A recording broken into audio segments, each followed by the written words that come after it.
কালো টাকা সাদা করার খুব বেশি সুযোগ থাকবে না। এই কাজটি চলছে এখন। আমরা মৌজা রেটগুলোকে একটা রিয়েল ভ্যালুতে আনার চেষ্টা করছি, যাতে করে ওই কালো টাকা সাদা করার কিন্তু আর কোনো সুযোগ থাকবে না। 1.5 মাসের মধ্যে বাজেট করতে হয়েছে, অনেক কিছু ইচ্ছা থাকলেও আমরা শেষ করতে পারবে। মৌজা রেটের যে বিষয়টা আছে সেটার উপর একটা কমিটি হয়েছে এবং মৌজা রেটগুলো আমরা রিভিউ করতে যাচ্ছি। আমরা মৌজা রেটগুলোকে একটা রিয়েল ভ্যালুতে আনার চেষ্টা করছি, যাতে করে ওই কালো টাকা সাদা করার কিন্তু আর কোনো সুযোগ থাকবে না। এই কাজটা চলছে, আমরা সময়ের অভাবে শেষ করতে পারি। এটা দীর্ঘ একটা কাজ। এখানে কিন্তু সারা বাংলাদেশের একটা সার্ভে করতে হবে, মৌজা ভিত্তিক করতে হবে।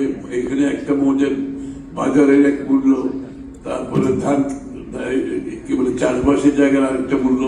এই সার্ভেটা আমরা করতে যাচ্ছি এবং এটা কমপ্লিট হলে মৌজা রেটটা যখন মার্কেট রেটের সাথে আমরা নিয়ে আসতে পারবো, তখন কালো টাকা সাদা করার খুব বেশি সুযোগ থাকবে না। এই কাজটি চলছে এখন।